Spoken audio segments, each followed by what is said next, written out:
Hi everyone. I know it's been a while since I went live. I needed a break. I was running myself into the ground. Um, but of course I have a live today and then one on the 21st.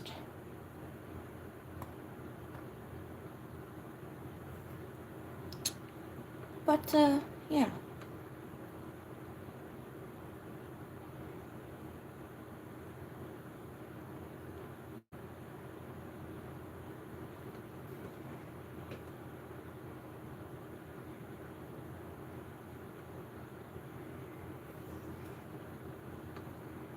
I'm finally enjoying the rest of my summer break. Now that I finished those 2 classes. So, I'm enjoying the summer break. Not the heat though. The heat is freaking atrocious.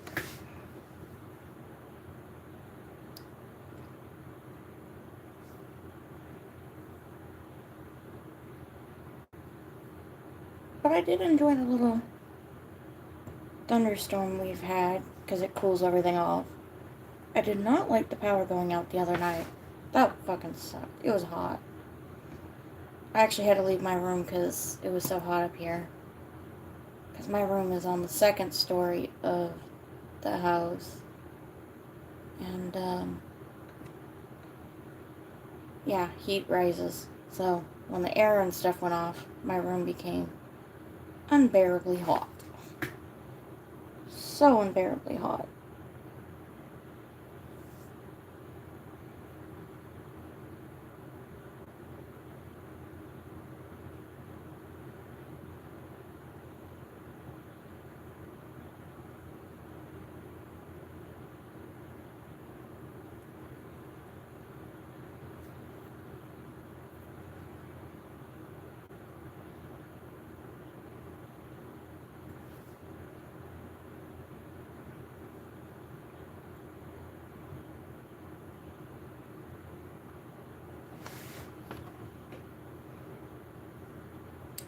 But I haven't really been doing much besides tending to personal matters since the last time you all saw me. Now, if you follow my Instagram, I've been uploading pictures or things that I've colored recently, but, hello. Other than that, I really haven't done much. Although my favorite park in town is destroyed, they freaking bulldozed my favorite park. Like, seriously, all that's left is the tennis court. I'm actually doing pretty well. I've had time to relax and decompress. I'm working on some pixel art, just like color by number, but make it pixel pretty much. But yeah, I thought that was rude that they destroyed my damn park. I actually did some of my grad photos there. I'm kind of sad that they tore it down. But across town, in the other direction, there is a park that they made that actually is more inclusive. So like it has wheelchair ramps and wheelchair swings and playground stuff that's accessible to people in wheelchairs. So I guess that's why they tore down the park near me, because it really wasn't accessible for everybody. I know quite a few times, I stepped in a damn hole and just about fell in the little stream that's right there. So I'm assuming part of it that they took it down was for safety reasons. Of course, they don't want someone falling in the stream. And of course, with the bigger and more inclusive park, I'm sure they'll put something new there where the old one was, which is fine. But kind of sad because I actually did, like I said, I did my grad photos over there like 2 years ago. But see, like there was like a car sales place right next to it, and they went out of business too. So I don't know if whatever they're building now is going to, use that building too, since it's completely abandoned. But yeah, I was so sad because I like that park. I used to walk there when I felt like it and when it wasn't like scorching hot like it is now. My favorite thing to do, probably draw and watch TV and chill with my cat. I'm a pretty boring person, so. And of course, like I said, I'm counting down the days till term 3 starts for college. Because it starts August 1st, and I'm like, oh my. And of course, I'm in work some talks with my mentor about moving a certain class because it's another math one, and I did a math one, and I'm like, I don't want to do another one right now. And then, of course, I've been watching Charlie because Charlie wasn't eating a lot for a bit, and I was really worried about him. My mom was like, I hope we won't have to take him to the vet. Turns out the reason he wasn't freaking eating that much was because his food, I had it up here on the table with me because he liked to sit up here and eat. Well, it turns out he stopped liking it. Yeah, Charlie's my cat. Turns out he stopped liking eating up here, and he would go eat downstairs on the floor with our other cat, Bandit. So I moved his food back to the floor, and Charlie is eating like he should be. So I guess, in his own way, he was throwing a conniption fit and telling me he didn't like where his food was. Which is fine. I'm just glad he's eating again. But yeah, I was just really concerned for a bit. And so was my mom, because she was like, he's already been to the vet last year. It was a whole ordeal, but we don't want to have to take him again. Turns out he was just throwing a temper tantrum about food placement. And I guess he was protesting by not eating. Which, in my opinion, that just made him suffer. I mean, I didn't know, but till I moved his food. Like I said, and then I've been attending to personal matters. Those all went pretty well. So good news for that. And I've been relaxing because before I took a break from doing all the live streams, if you guys had been on here previously, you could tell I was extremely stressed. I was trying to finish 2 classes, and of course at the time, juggle that whole thing with Charlie, like freaking out that he was not eating, and I was worried he was getting really, really sick, and there wasn't anything I could do. And then, of course, I had another personal situation pop up in that time frame, so I was focused on that. And then I got sidetracked with like 3 other things because my dad needed something from me, and then I wound up having to do something for my mom, and it was a whole thing. I've applied for jobs and I haven't heard back, so it's not that I haven't, but I do try and help my mom around the house because she works all the time. And so I do most of the house stuff when I can. Now currently, I'm in talks with my doctor because there's something wrong with my back, actually. I have pulled a nerve like 3 times in my back, and now it's pretty much, I think it's stuck where it was pulled. And so now if I sit or stand or exist for too long, my back, that nerve will lock in place, and I don't know what, I guess something in my back will push against it, and so like my whole leg goes numb. So I've been talking to my doctor about that. Hopefully they can figure out something to help me so that way I can get back on my feet and do more stuff again, because I don't like sitting down, but also if I sit or stand or do anything too long, my back goes numb in that spot.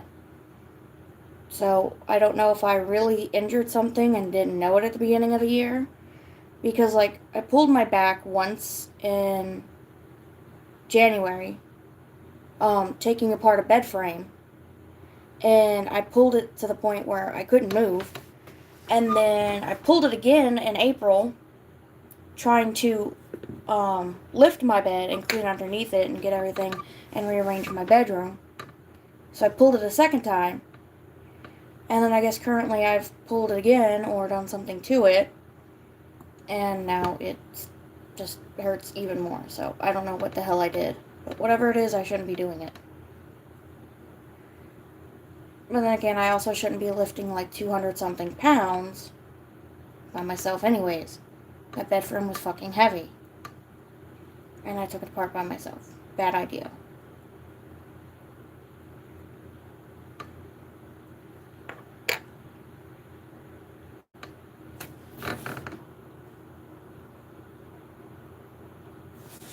I mean, yeah, I know I'm big. I'm sure that probably has something to do with it, but I also have hypermobility, meaning my joints, even if I was skinny, um, literally they have no solid foundation. They just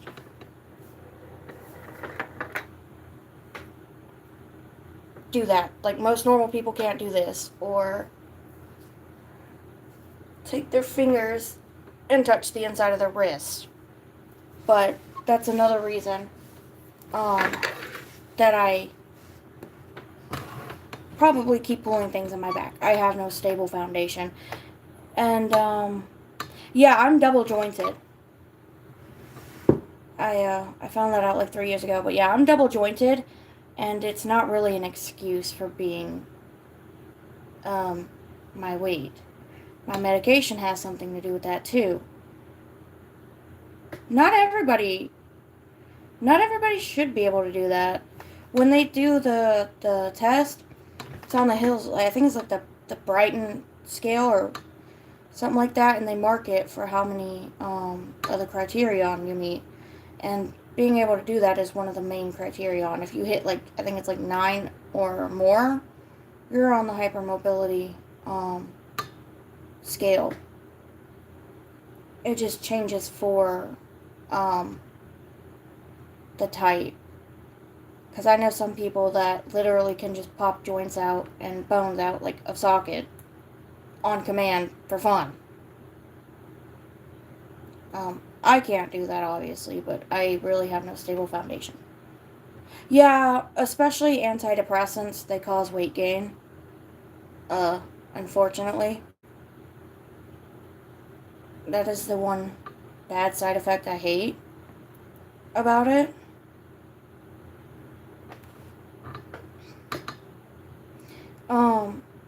But yeah, that's the one bad side effect about any sort of med, really, because you don't know what meds do and don't cause weight gain. Because I've seen people that like wind up taking mental health meds and then gain like 30 freaking pounds. It's kind of rough.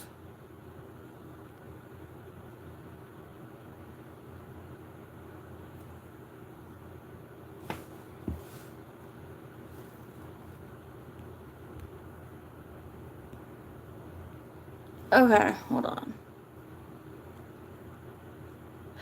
Yeah, I think I took care of it, but as I was saying, some meds can actually make you gain weight. Unfortunately, that's just an unfortunate side effect. Even if you do everything right, um, those meds will mess with pretty much everything in your body. So even while it corrects one thing, it will mess with other things. Unfortunately, I think I banned them. I might have hid them from the channel, so we shall see. It's not the first time I've had people like that. That's another reason I took a break, was too many people were just being mean, you know. And I'm one of those people. I preach put yourself first. So when I took a break, that's what I was doing, because it's not your fault. You don't need to apologize for two people that can control and be accountable for what they do and don't say. And, I'm not going to give up, but at the same time, I can't control what two other human beings say. If we could, that would be nice, but fortunately we can't. And sometimes we need to either put ourselves first or just ignore them, because people that hate often have their own problems, and instead of dealing with it, they run from it and take it out on other people. So I like to try and give grace and where it's due. But there's a point in time where you just cross the line with what you say, and it's no longer. I'm no longer going to give you grace. I mean, calling me fat is one thing. That's fine. But when you start like saying all kinds of insulting things, that's where I draw the line. But once again, I can't control what people say. People are allowed to have their own opinion. People are allowed to say whatever the hell they really want. But there are consequences for what we say. So, I'll leave it at that. Hello.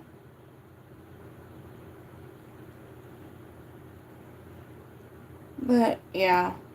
That's another reason, like I said, I took a break. Because people were just getting way too rowdy again.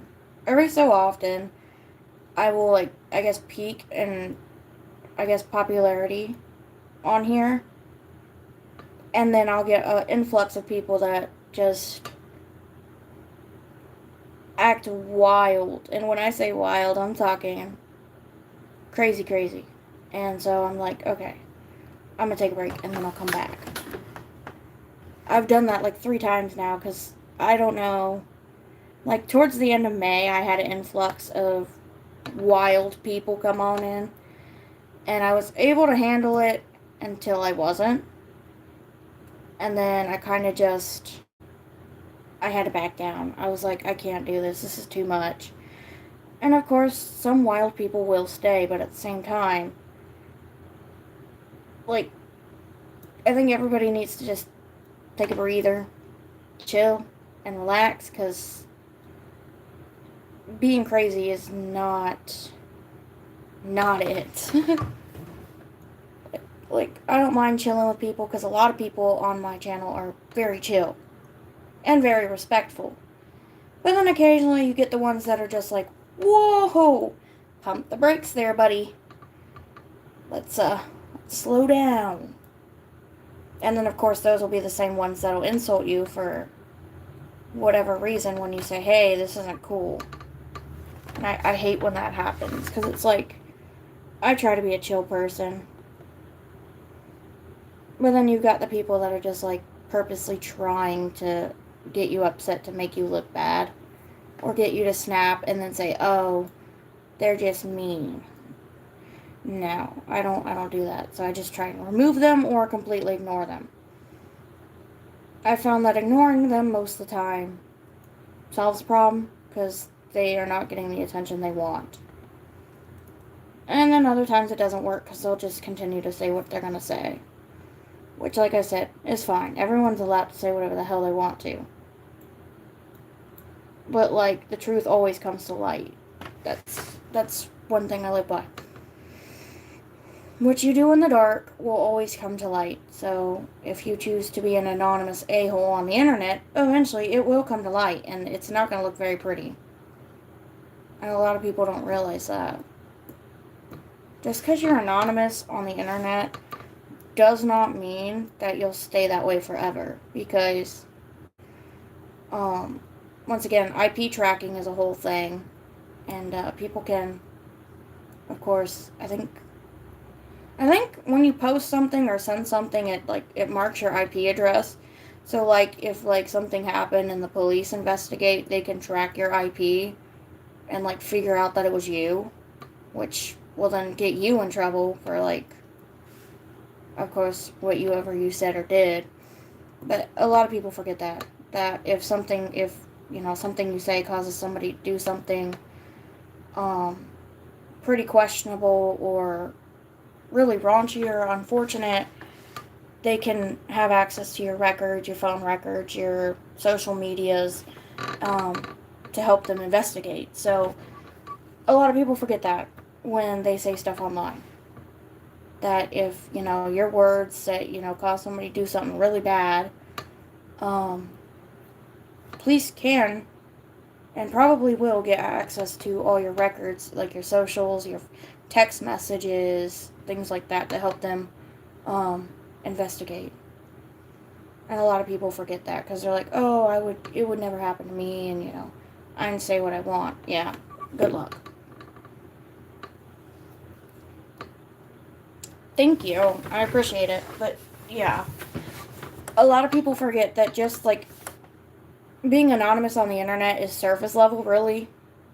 Like, it's truly just surface level because everything we say, do, think, it's called a digital footprint. Obviously, some people either A, haven't heard of it, or B, think they're invincible and it will never come back to bite them in the derriere, which, unfortunately, it will.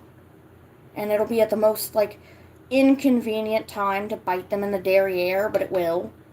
Like, it could be, like, they're in the middle of something, like, existential crisis level in their life, and all of a sudden they go to apply for a job or whatnot, and they look up their history and pull up, their hateful comment or whatnot, and then they're like, no, we won't hire you. Like, it will always find a way to bite you in the butt. Like, it does not matter. It will somehow, always, find a way to bite you. And a lot of people don't get that. Like, anonymity on the internet, like I said, is just surface level. Because there's always a footprint of text messages, comments, watch history. I mean, you can clear it as much as you want. But, it'll still show up if they go dig deep enough to look for it.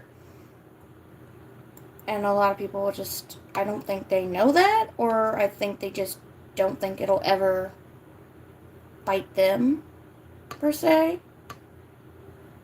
Which, I mean, I guess if you really think that, I mean, you're obviously not going to care what you say on the internet. But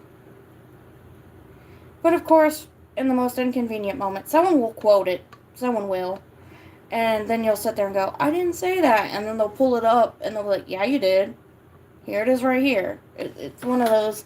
It's funny to watch it bite people inconveniently because then you're like, I bet you're wishing you didn't say that now.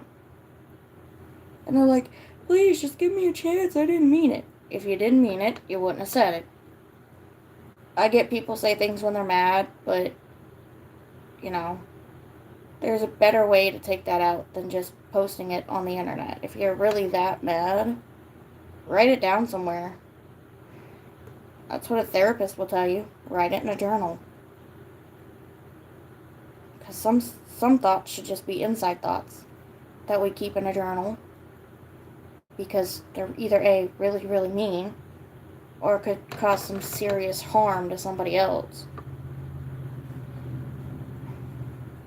But, I can't make anybody do anything, and people have the right to say what they want. But it is what it is.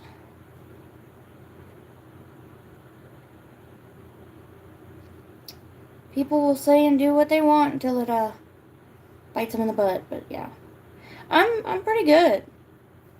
I've just been chilling and sleeping. So much sleeping.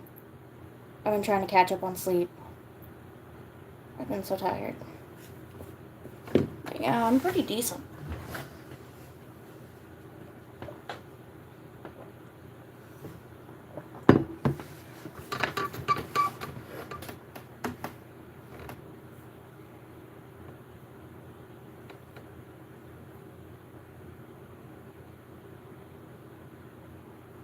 Oh, thank you.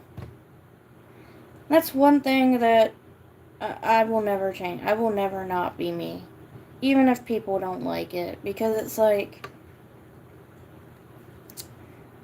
if I sit here and change and be a jerk, then the people that wanted me to be a jerk are going to get what they want. And so, I'm never going to do that because that's not me.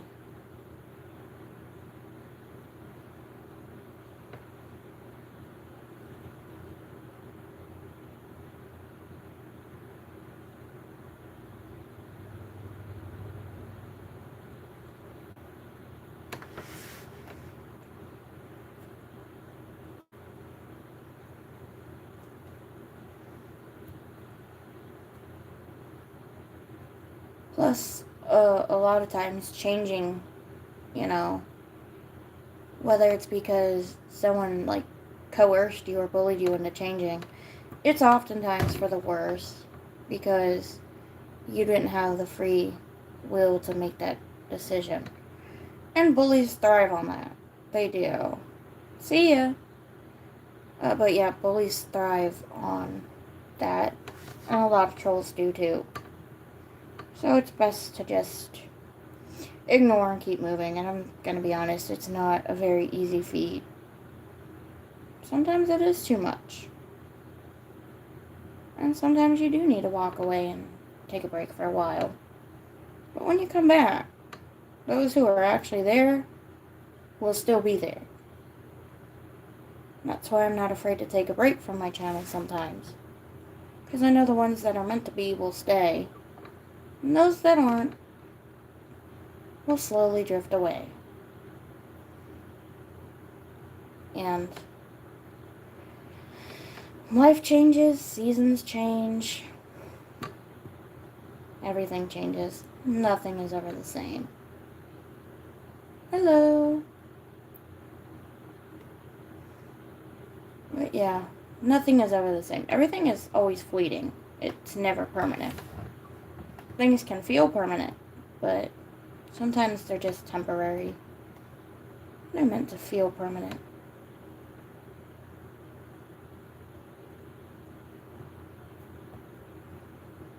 It's one reason I really love plants.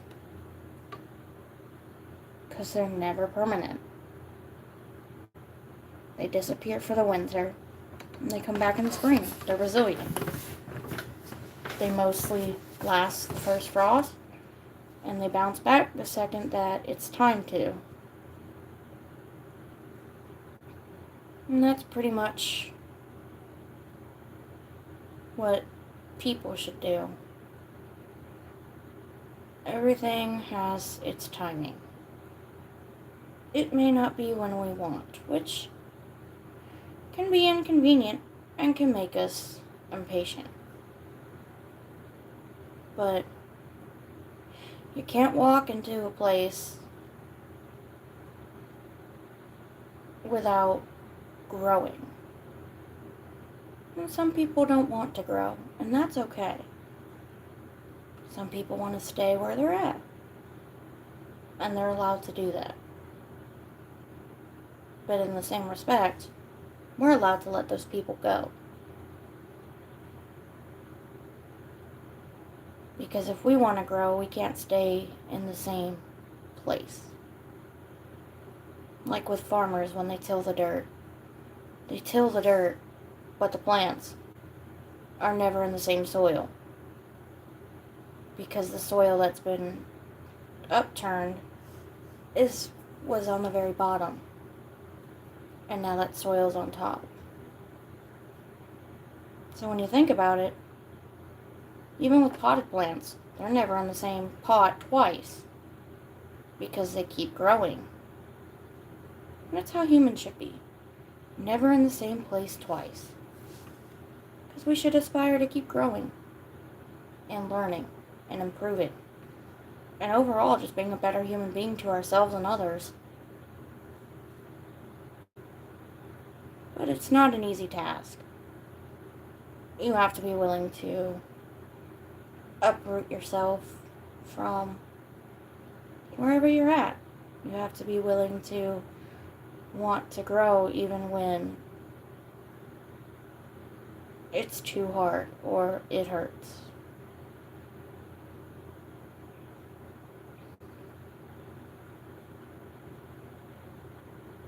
Because growing will never not hurt. It will never not be easy.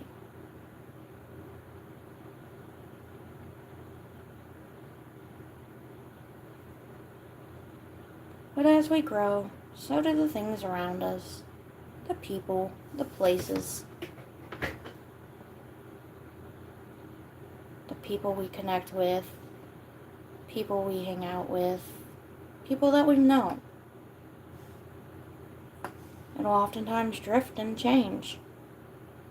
Like the ever fleeting beauty of trees and plants. They always change. They grow, they make more, they blow in the wind, they disappear in the winter to withstand the harsh conditions. Same with animals. They hibernate and come back when it's time. Everything will happen when it's time. You can't rush it. Sometimes it feels that it will never happen. But it will happen when you're ready. That would be like giving a key to someone who isn't ready to handle that key. It's like giving a car to someone who can't drive. It's just not their time to be able to do that. And with life, sometimes we're that person waiting for the car. We see everyone else have it, but it's not our time. We have to wait. We have to learn. We have to grow. We have to reflect and ponder and understand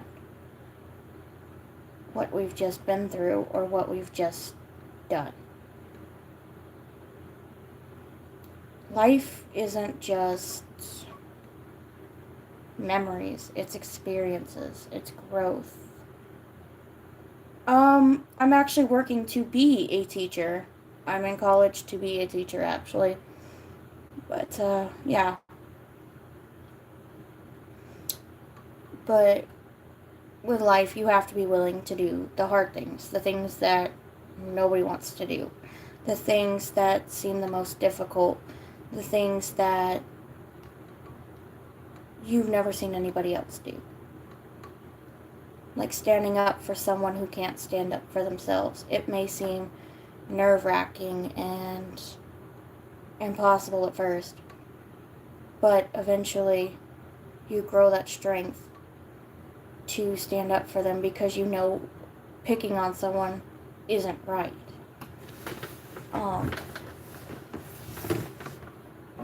There's multiple types in the people in the world, but I like to pick the three main groups: the bullies, the bystanders, and those who stand up.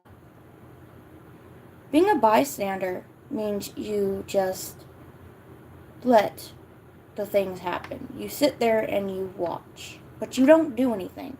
You're not inherently bad, but you're not inherently good either. You're neutral because you're just sitting there watching. You're not helping either side, you're just watching. Then there are the bullies. You're not inherently bad. Sure, you may have had some bad experiences, had your power feel like it's been taken away from you, or had something done to you that was unjust, unfair, completely horrible, and instead of moving to find that help to help you feel better, you choose to take it out on the world and everybody else. And so you become the bully. Not inherently bad, but just hurt and upset and mean because something, someone, or the world itself did something horrible to you, and so you took it upon yourself to make others feel that pain so you don't feel alone. And so you inflict pain because you're in pain and you don't know how to communicate that you need help, so you make others feel that pain. And then there's the one that's the victim. You're not inherently good. You're not inherently either. You just happen to be unlucky and wind up being the victim. But with every victim, there are two choices. You can either choose to get the help and stand up for yourself, or you can become the bully. And when you become the bully, you just continue the cycle of hurt people. And you may not necessarily want to hurt those people when you slip and become the bully. You just do it because you felt powerless. And bullies are often related to having power, and you wanted to feel that. So you became a bully. You don't inherently like it, but you feel it's the only way to survive because you're taught vulnerability and emotions are inherently weak, and that getting help makes you weak. If that were the case, then why does your light shine brighter when you get that help, when you find people to connect with? If getting help was inherently making you weak, your light would dim. Your light would diminish. It would cease. It would just go out. But suppressing that, it fuels that fire.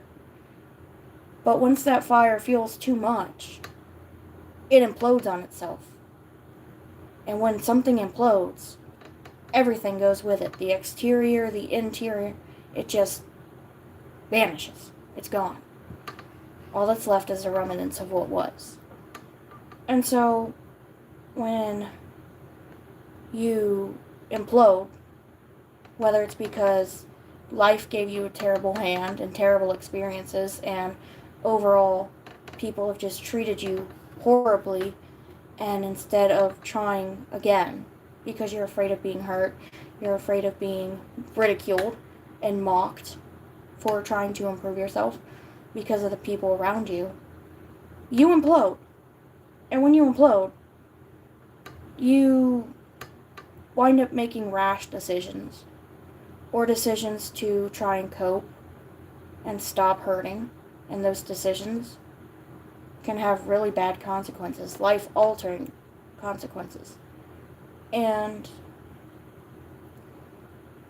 it can cause you to permanently harm yourself or someone else. So, when people say, don't, get help, or you're just weak, or you're just too emotional, or making it up, they're trying to shut you down. Feelings are valid to a certain extent. When you start taking out those feelings on other people and lashing, that's not okay. But when you are desperately crying out for help and everyone ignores you, of course you're going to shut down. You're going to become docile. You're going to become what they want. They wanted you to shut up because your pain, your truth, was uncomfortable. And that's what's wrong with the world. We don't want to listen to other people's pain and their truths because it's uncomfortable. It takes us out of our comfort zone of just ignoring everyone but ourselves. It stops us from actually truly making genuine human connection, and it tears us apart. It destroys us because hearing something that goes against what you believe or goes against everything you've been told is entirely uncomfortable. And instead of choosing to listen and grow and change your mindset and perspective, you'd rather just shut it down and bury it under the rug, shove it in the closet, just go on about your life, because the truth is uncomfortable. It's painful. It's oftentimes the nastiest thing on the planet. But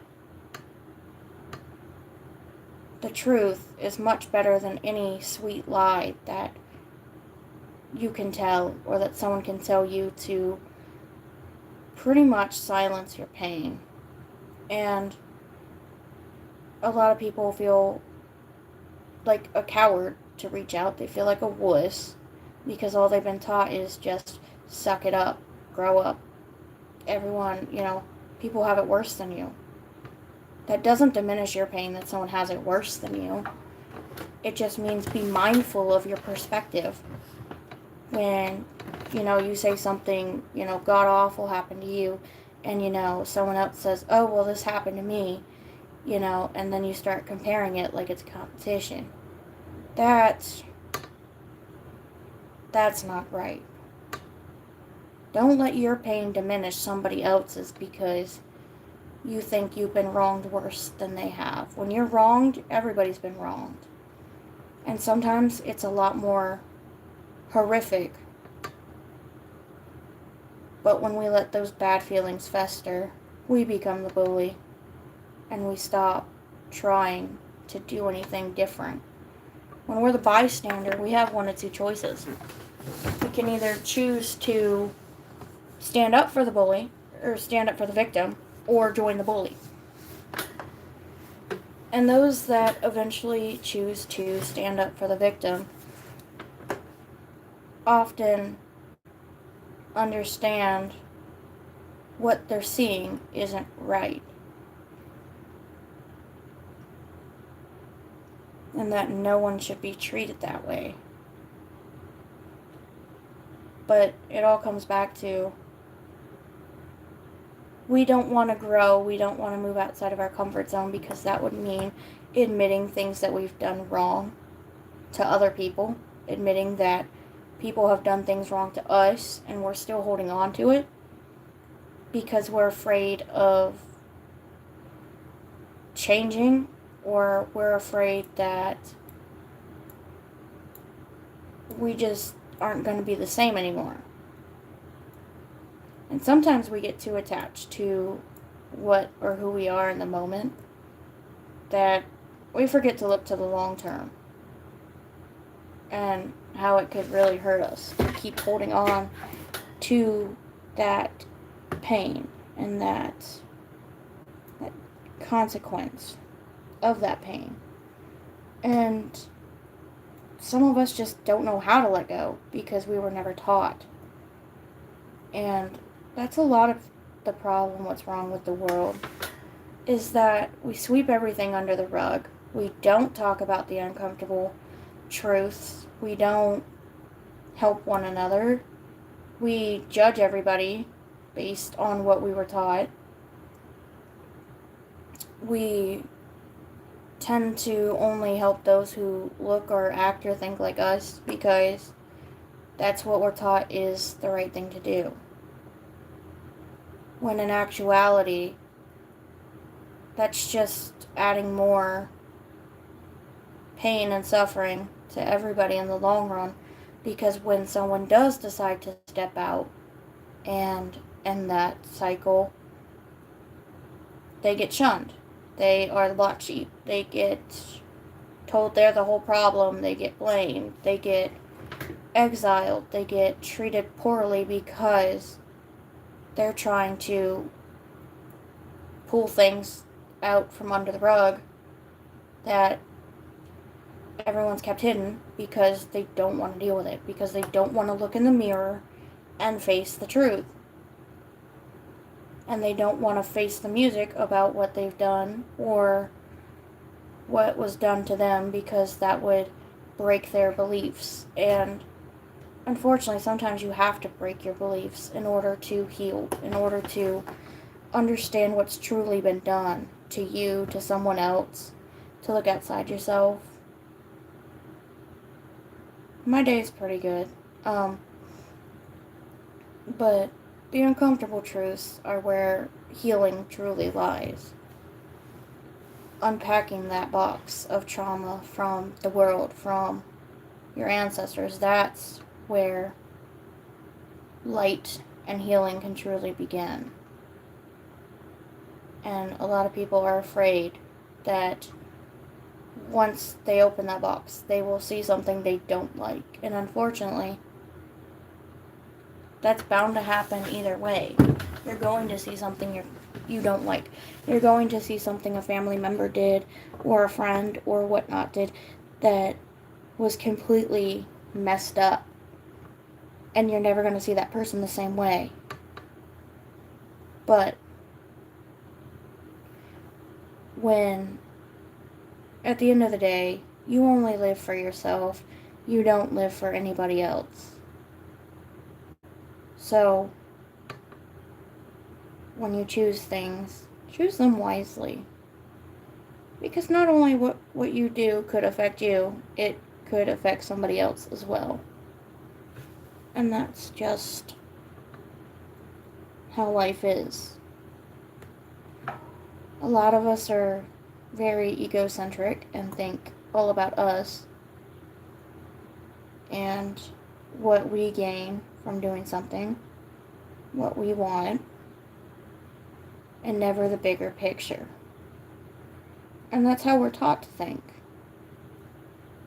Because it's easier to ensure your own and just let everybody else drift to the wind.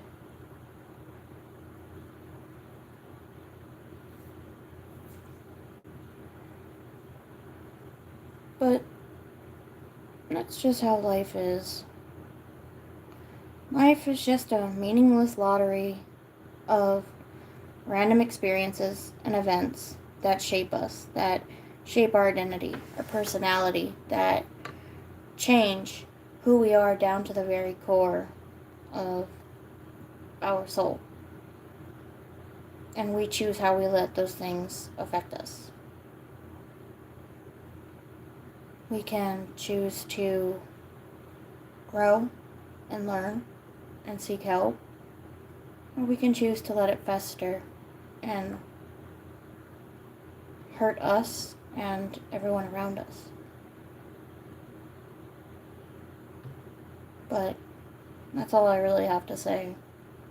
So, I will see you all on the 21st of July. But thank you all for watching. I appreciate it.